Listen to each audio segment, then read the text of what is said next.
Hi everybody. So I was just going to do a broadcast today about debt. Okay, so we're talking about debt, and is it real? Is it fake? What exactly is debt?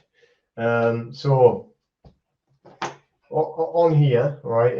Everybody thinks they've got tons of debt, right? And everybody's in debt, right? But is it real? Okay, what is debt? How did you actually get it? Okay, or is it fake? Now let's have a look at Black's Law Dictionary. Okay, now we're talking about a currency. Now our currency that you know it as, and it doesn't matter which one it is. It can be like, pounds, dollars, euros, yen. It doesn't matter. It's all fiat currency. So what does fiat mean in Black's Law Dictionary? What does it actually mean? Because this is what's vitally important, when we're talking about the actual realms of debt. Is it real or is it fake? What does it actually mean? So in Black's Law Dictionary, believe it or not, okay, and you can check it out, go and get it. There's Black's Law is a funny, strange thing. Remember, when they call it law, all right, it's legal, okay, and they keep changing the meanings of the word all the time. So if they'd had it right the first time, why change it? But they change it all the time. I think there's something like, what we are now, we're on 2022, and there's 11 editions. All right, apparently the first and fourth is the best. Don't know why. A lot of people say that. I have the fourth and the sixth and the 11th, and they change the meanings all the time. But in the Black's Law Dictionary, fiat, the word fiat, like the currency, the pounds, the dollars, the yen, all right, the Deutschmark, fiat means fake. Means fake.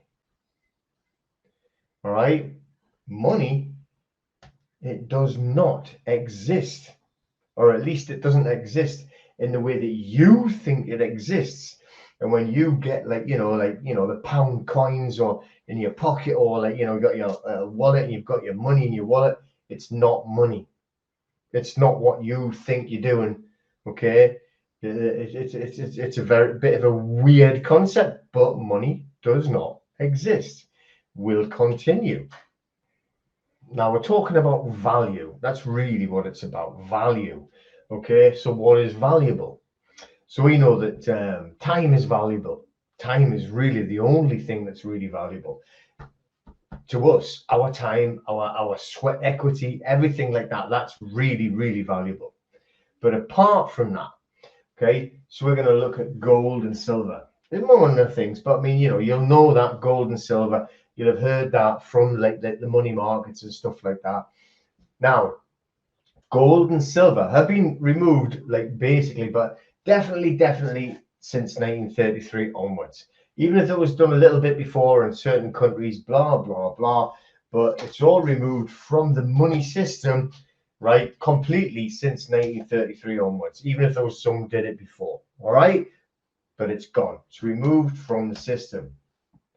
But the thing is, okay, it's not just about the gold and silver getting removed, right? The United Kingdom, which we're part of, me anyway, I know obviously it has happened across in the US and obviously other countries, but the UK has been a bankrupt organization, whatever you want to call it, a corporation or a government even, which it's not, right, since 1816. Now, how is that? It was actually made bankrupt by a man, you might recognize the last name, but anyway, Nathan Mayer, don't know how to pronounce his word properly, whatever, Rothschild, I'll just say Mayer or Mayer, it's not a Mayer, Nathan Mayer Rothschild. The Rothschild family at it again. All right, so he actually bankrupted the UK at 1816, and he did it it was the Battle of Waterloo when they were fighting Napoleon. So what he had messengers on like the best horses, the best messenger system, swapping horses to get the messages back to London as fast as possible. So everybody was watching him because he had the best messenger service. So what he did when he got the messengers coming, telling what had happened at the Battle of Waterloo, he pretended, right, that Napoleon had won. So what he started doing is he had all of his stocks and everything, you know, in the stock exchange. He started selling everything. So what happens everybody knows this: if you're selling all this stock, the prices of everything that you're selling, tons, sell, the price goes down and down and down and down. Okay, so they crashed the price of it. Everything hit rock bottom. Now, before anybody realized what was going on, all right, then he went back in, or his teams anyway, went back in, right, Mr. Nathan Mayer Rothschild, and bought everything that was possible to buy. Okay, so left, and then they come back, and obviously, you know, Napoleon hadn't won, and you know, he owned everything and bankrupted the country. And ever since then, they've been running the whole shebang, all right, in charge of everything with the central banks, the Bank of England. I'll go into that later. But basically, you know, well, not him because he's pretty brown bread, but his family, they own the Bank of England. So going on from there, then the Bank of England, the central banks, all right, they are central banks, and that's what the central banks are all owned, right, by that same family. The Bank of England, the Federal Reserve in the United States, okay, they're private. They are private companies, okay. They are nothing to do with England, right? It's certainly not federal in the United States. They are private companies, and they supply private services. And what they do, right? They actually lend currency, not money, currency. They lend currency, okay, to corporate governments. All right. So remember that word corporate, because it's not really a government now. We're all in corporate governments. All governments that you know, I think maybe apart from 2 or 3 in the entire planet, they are all corporate or private companies. All right. United Kingdom PLCs, private limited company. All of your police forces, all of your courthouses, all of your local councils that are charging you council tax are all private corporations, companies for profit. And if you don't believe me, go on to Duns and Bradstreet and put it's like files, companies, and everything like that, and search, and you will find them. I've got the ones for Northumberland County Council. I've got the turnover from them. What do you call it? The Northumbria Police. Okay, I've got their registered office and their turnover. They've got registered in their turnover at 1.6 million in sales. This is the police force. You know, it is not what you think it is. They are companies, all private companies for profit. So what I'm wanting to talk about is like it's about what you think is money, but it's currency, and it's about debts and things like that. Is it real? Is it fake or anything? But currency, think of the words, think of these etymology that they do to us when they're changing these words over. It's all legalese. All right, they are actually just like scamming us all the time and putting these words in, changing the words. We know about, hopefully you know about legalese, but they change everything. So the currency, right? The banks, what are they? Right? We have the currency or the sea, right? The sea is the Holy See, but it's the sea where we actually go out into like the big oceans. The Holy See, that is the Vatican. All right, where am I going? All roads lead to Rome. Okay, so you have, right, the current, all right, the currency flowing down into the sea, but it's going to the Holy See or the Vatican. Everything goes to Rome. We have been owned and run by the Holy Roman Empire forever. And before the Holy Roman Empire, it was the Babylonian Empire, going back through, like time to the Bible, and it was like, the Venetians that are there now that were running Rome, but also that from there were the Phoenicians, and before that going back to the Khazarians and then the Canaanites. But this is where it all goes. Okay, all roads lead to Rome. So we can't call it money. Okay, but let's just call it credit. Let's, for want of an argument, all right, or currency, credit or currency. Okay, but it's definitely never money. It's just not money. There's no gold, there's no silver, all right. But let's just call it credit or currency. Okay, you may call it money, but it's not really ever money. If you look at your pull out, I don't care if it's $1, if it's a yen or it's a £20 note, and it's got written on, I promise to pay. I promise to pay. That is a promissory note. All right, it's written on it. It's written on it. Read the thing. Okay.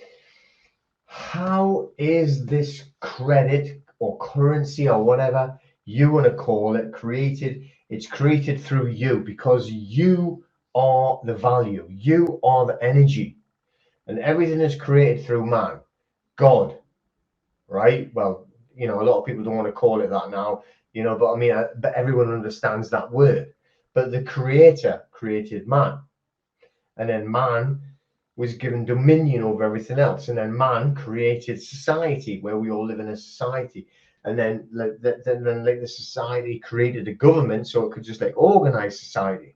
That's how low down it is. But now, like government is trying to think that it's up there, and it's trying to convince you that it's up there. Can't see me pen there, and we're down here, and it's not, right? Creator, man, everything else. So we are above everything else, right? So it's our sign of nature, right? Signature.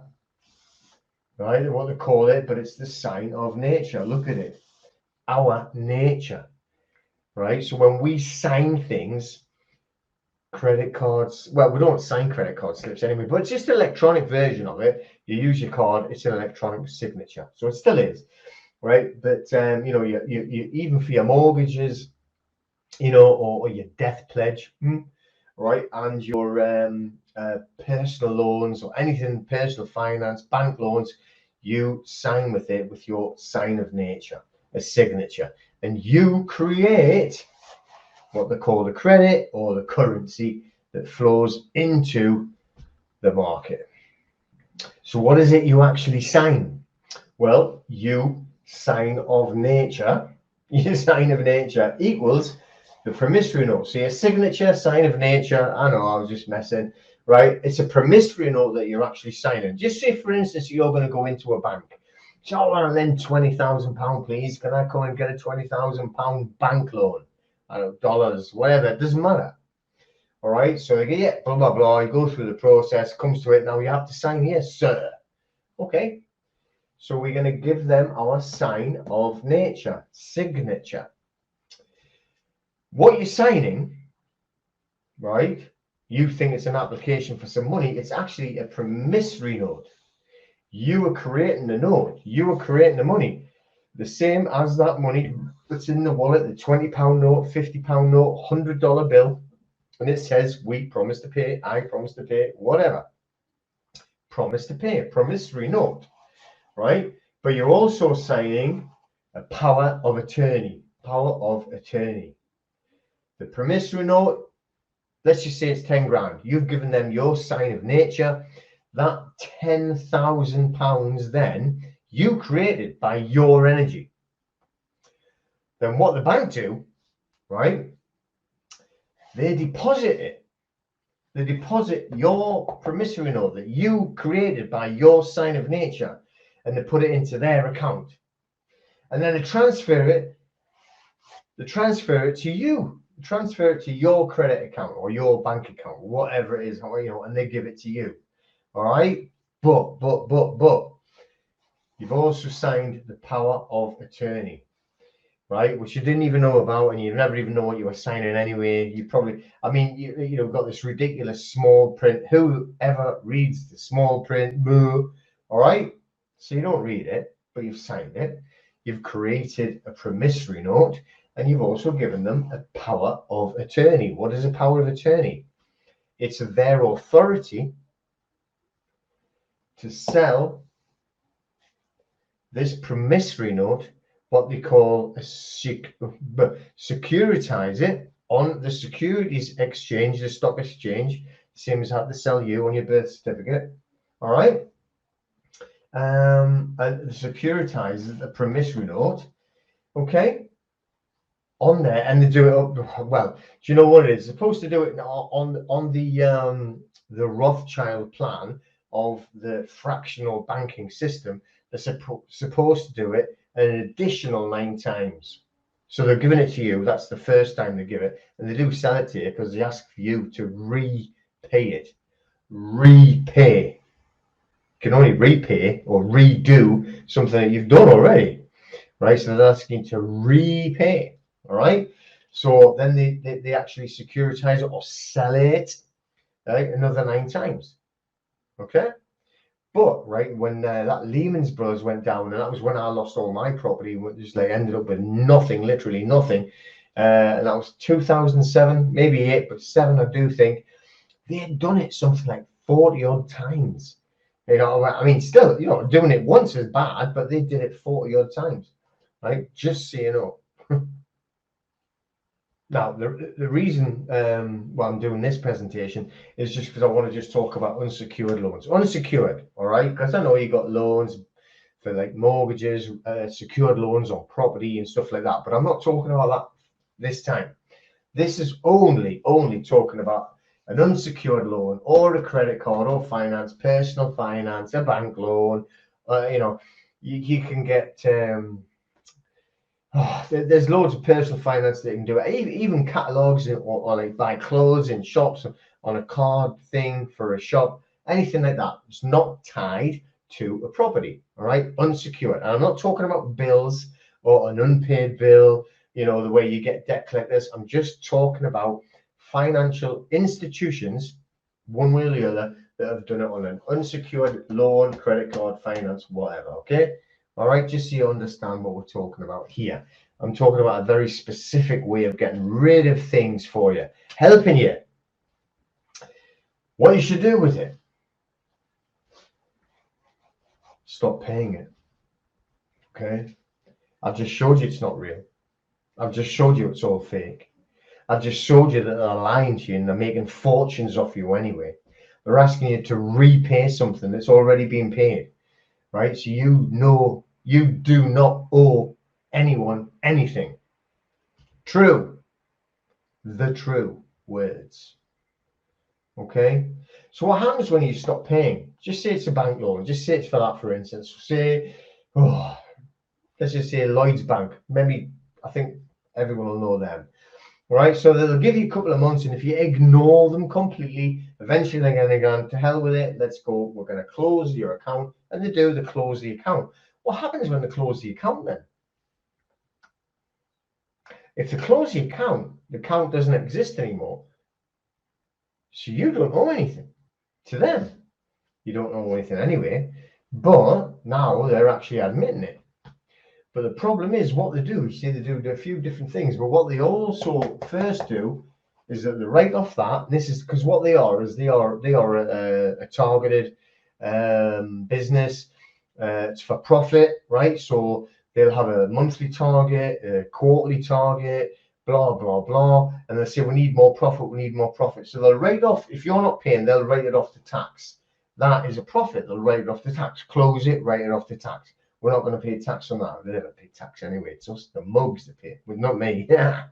But, you know, mugs that pay tax. Peas on your passport. Peons, peasants, paupers pay tax. All right. But once they've wrote it off, they want to make more money. So what they do is they sell your data to a debt collection agency, DCA, debt collection agency. All right. They don't sell your debt. That's too complicated, too like long-winded. They have to do too much paperwork. They have to get all of these assignment documents, novation documents. You have to sign it. The other party has to sign it. You have to agree. And then once you've agreed, you send it to them and they agree and you do another. Yeah, all right, they're going to do that. Of course they don't, right? So they sell your data, hoping you know nothing, hoping you're stupid. And like, listen, the whole legal system is run on the fact that they hope you are so stupid that you just don't question anything and you just go along with it. He who will be deceived shall be deceived. A legal maxim. And if you don't do the research, what they're saying by that maxim is it's your own fault. So because we've robbed you, but you didn't check up on it, tough on you. Okay, that's basically what that maxim means. But what we want to do, we want to know what's going on. So instead of like just, oh God, there's a collection agency now, they're being nasty to me now, I'm scared, I'm going to give them money, I'm going to jump into a payment program. Okay, we're going to send them what is called a Dsar. Hopefully you'll know a little bit about it. A lot of people have heard about it. It means a data subject access request. All right, we send a special data subject access request. The reason why we send special or specific, okay, really important words, because they say, oh, we'll have a general privacy policy when you ask for this, and that's what they try and get away with, not doing what they by their laws. It's not laws, they're acts and statutes, but let's just call them words because I know that everyone will understand. This is one of the, before I go on to that, this is one of the only times, right, that you can come across acts and statutes and stuff like that that actually helps you as a living man, right? GDPR, GDPR, right? DPA, they help a living man, so make use of them, okay? And we do it by special or specific data subject access requests. Okay, so now we've just mentioned the DPA, Data Protection Act, and we'll have the GDPR, General Data Protection Regulations.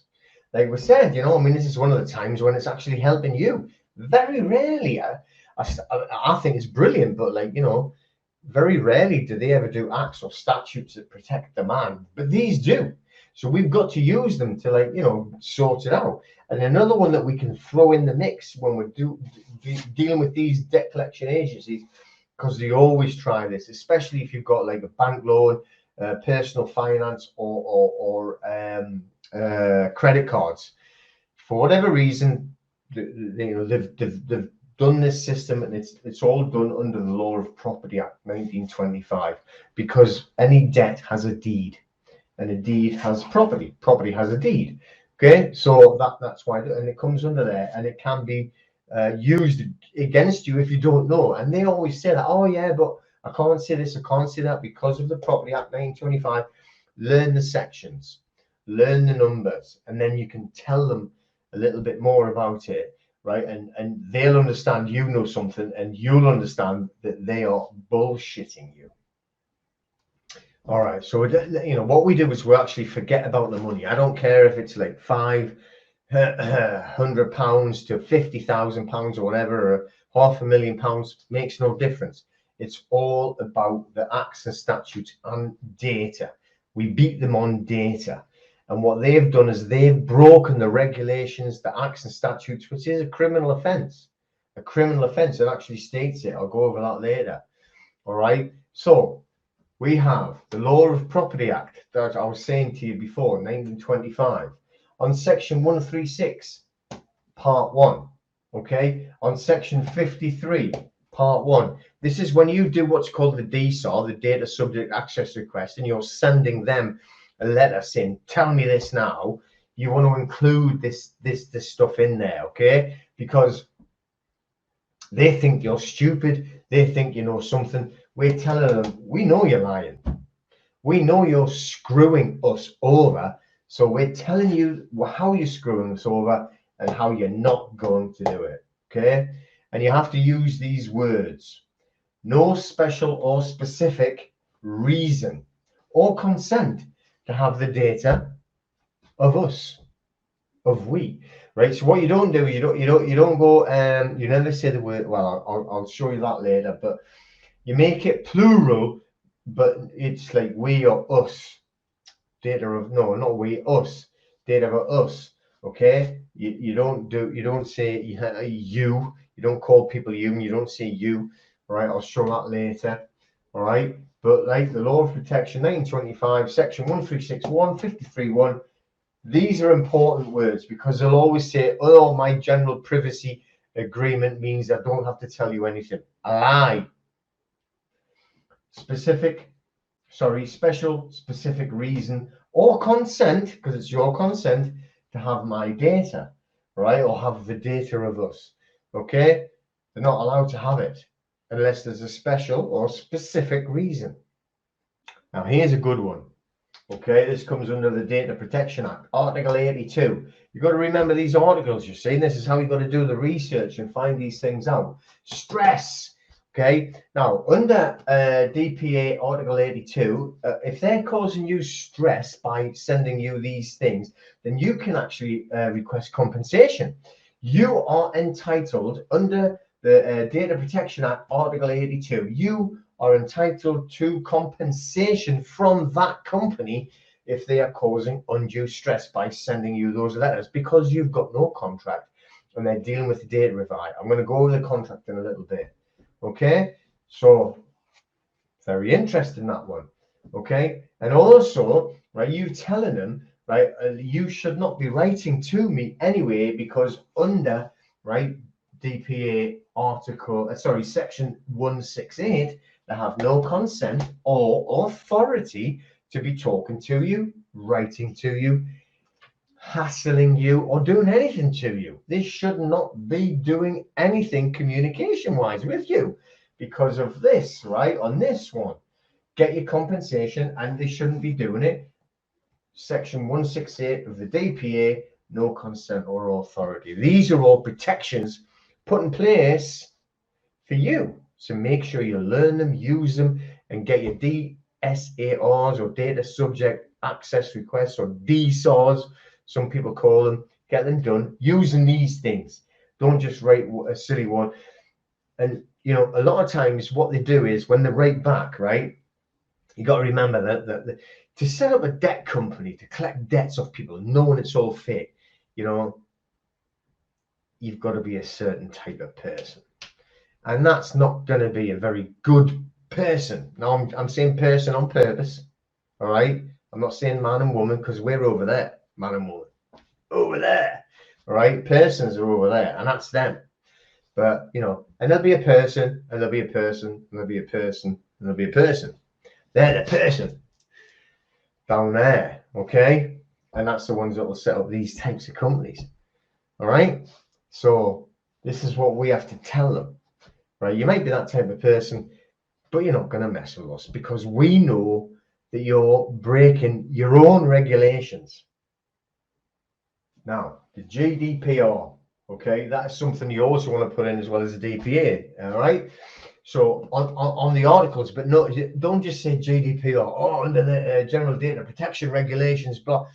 You have to know the sections or the articles or whatever it is, okay? So look, GDPR, Article 17, they must remove your data. We tell you now, remove my data, because you have no authority to have my data. So under Article 17, I'm telling you now, remove my data, okay? Under Article 18, you are, I'm talking about these debt collection companies that got no contract with you, so they've got no legal standing or lawful standing. They have no right to be talking to you. So they're restricted from actually dealing with your data. You shouldn't have your data. Okay?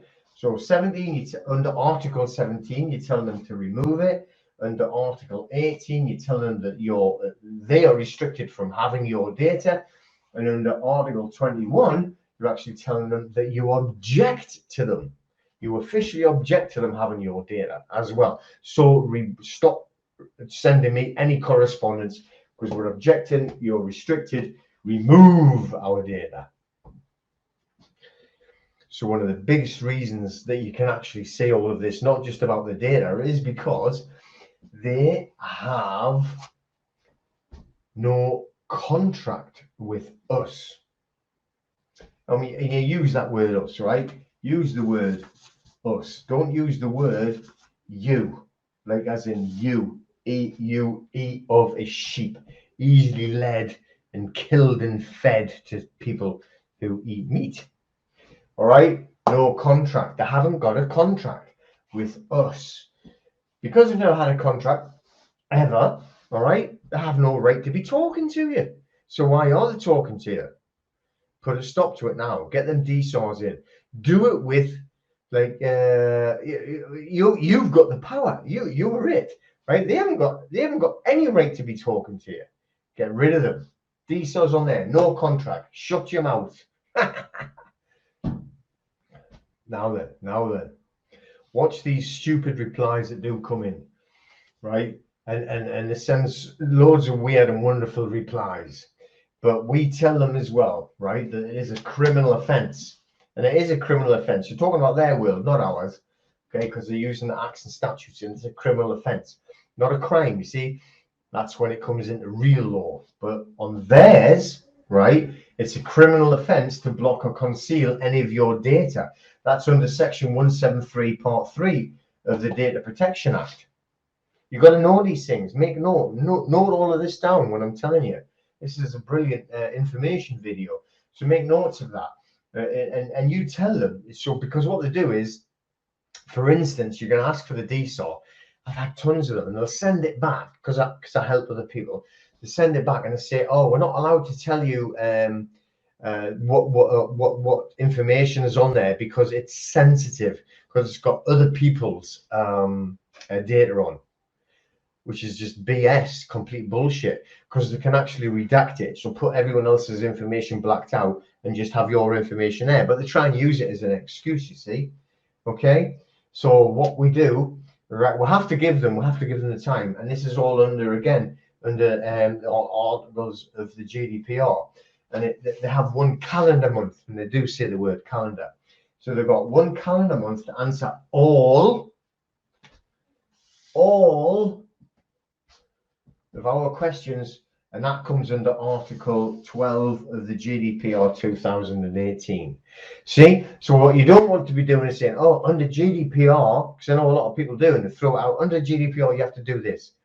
If you're not telling them specifically what they have to do because of why they have to do it, they're going to just like play you like a banjo, ding, ding, ding, ding, ding, ding, right? You know, and you should be doing that to them, not the other way around. So get specific. Okay, and tell them the articles and the sections and everything else and how to actually get this cracked for yourself. And you shouldn't be paying any of this, what they call as debt. It doesn't exist. You created that credit, remember. You're not stopping paying or robbing anybody or anything like that. This is them robbing you. This is the scam of money against you, a man or woman. So as I've just said, you give them a calendar month. It says a calendar month, right? So they've got that 1 month to reply with all that information. Now we've got to remember, they haven't got that information. Whatever information that you've been asking for, because they haven't got a contract, so they can't show you a contract, all right? They're not going to start giving you any information about anything because they haven't got it. If it was a debt and they had transferred a deed to them, all right, the deed of novation or the deed of assignment, but they just don't do it. Just they simply haven't got it. So they're never going to give you it. They're never going to give you it. So but they do come back with some ridiculous responses. So then you have to do another response to them. I tell you what, I am going to give you another 7 days. And this is how to beat it. This is how to really beat it. And this is the good part. Well, the better part. It's all good. All right. On there, or I'm going to report you to the ICO. I'm going to put a complaint into the ICO, the Information Commissioner's Office. And what can you do at the Information Commissioner's Office? You, because they have not, and this is what, and it'll happen regularly, I'm telling you, right? They, oh, look, make it a T, okay? They will pay you compensation for them breaching all of those acts and statutes. And they're all acts and statutes. Now, it's a criminal offence. We've just told you that before. Or at least a civil offence for them to give compensation for financial wise. So they're going to give you the Information Commissioner's Office, and this happens regularly. And usually what I'm hearing from people who've done it is between £2,000 and £5,000, depending on, you know, what length of time and whatnot, or whatever that they'll actually get. But that's the compensation that you can actually be expecting to get. So you apply for this compensation, reporting them to the ICO. Don't let them bully you, these fools, and sitting there thinking robbing people for all these years. Let's turn it around, get onto them, use the acts and statutes, which is amazing, because not very often, very, very rarely, you're going to see it's actually to help us. And this one, or these ones I've told you, definitely is. This is a public hat. You have to put your public hat on, even though you wear the private hat because you talk to them as a private man or woman, but you attack them, even you're attacking them as a private man or woman, but also going into back, boom, all right, scoring it, all right, slam dunk with the ICO, getting your compensation from the company. Okay, good stuff. Okay, so there's tons of good information in there, but also look at the websites as well. Or you've got your YouTube channel, and we're on Telegram. I can't remember what it is, but you can find it, try and find it. We've got the Facebook group, you know, so we're trying to like put the word out there, but like claimyourstrawman.com, get on there, and we're talking about, obviously, you're claiming your straw man. It's not just about debt, it's about being private and living in the private and privacy, going for the PMA and private trusts. Also, smashadebtdotcom, which is like what we have been talking about, getting rid of them unsecured debts. Other things can be coming along, but this is what we're talking about now, unsecured debts. The channel 2021 Return to Democracy. Subscribe to the channel, like the videos, put some good comments up, and crack it on and look after each other, and let me get the word out more. Okay, so what I'll do, I'll just quickly actually read a little bit of one of the Dsars that I've done. Now, we've got templates, but like, don't use one of these silly templates, all right? But this is like talking about like the acts and statutes. Okay, so should have got my glasses on. So I always put it, okay, to the woman or man, blah blah blah, who sometimes acts as blah blah blah in capitals. All right, director of, and then the name of the actual company. Okay, and you put that in all capitals. All right, and you tell them that this is not a letter, it's a notice. Make sure you know it's a notice. Your failure to respond to this lawful notice without full disclosure shall be done full acceptance of you know, my terms and conditions. You are in breach of the Law of Property Act 1925, Section 136, Part 1, and Section 53, Part 1, as you have no specific or special need, reason, or consent to have the data of us. You are causing undue stress to us by this breach of my privacy under DPA 2018, Article 82, for which, if you do not cease and desist, I will demand compensation under Article 82. You are in breach of DPA 2018, Section 168. You have no authority or consent to have the data of us. If you do not cease and desist immediately, a report will be filed with the ICO. The ICO I told you about before. Okay. You are required to remove all data of us with immediate effect in line with GDPR Article 17. It is demanded that all data of us is restricted from your use under GDPR Article 18. I object to the handling of the data of us under GDPR Article 21. get the articles in there. Make sure that you're actually stating and just, oh, under GDPR, leave me alone. It's not good enough. Okay. You know, and then you can beef them up, but that's basically how to make sure that you have these Dsars. It's pointless doing a Dsar, data subject access request, just by saying, tell us all the data that you've got of me. You need to be specific of what they're doing and why they're breaking the acts and what you're going to do to them. You know, that's what it's all about, and that's what we're going to do. So copy what we've done, that little bit, mix it up there, you know, and hopefully that'll help you get through, get rid of all them debts. Stop paying the debts. You know, you do not owe the money. You created it. No matter what you might think in the back, oh, I should pay all my stuff because it was me that did it. I've spent the money. No, it's not money. You are energy, right? You are man and woman kind, and you have created that energy. All of these things that are out there that were built, and I'm not going to go into the utility bills too much or anything like that, but all of that was created by your sweat equity and energy. You owe them nothing. All right, take care, people.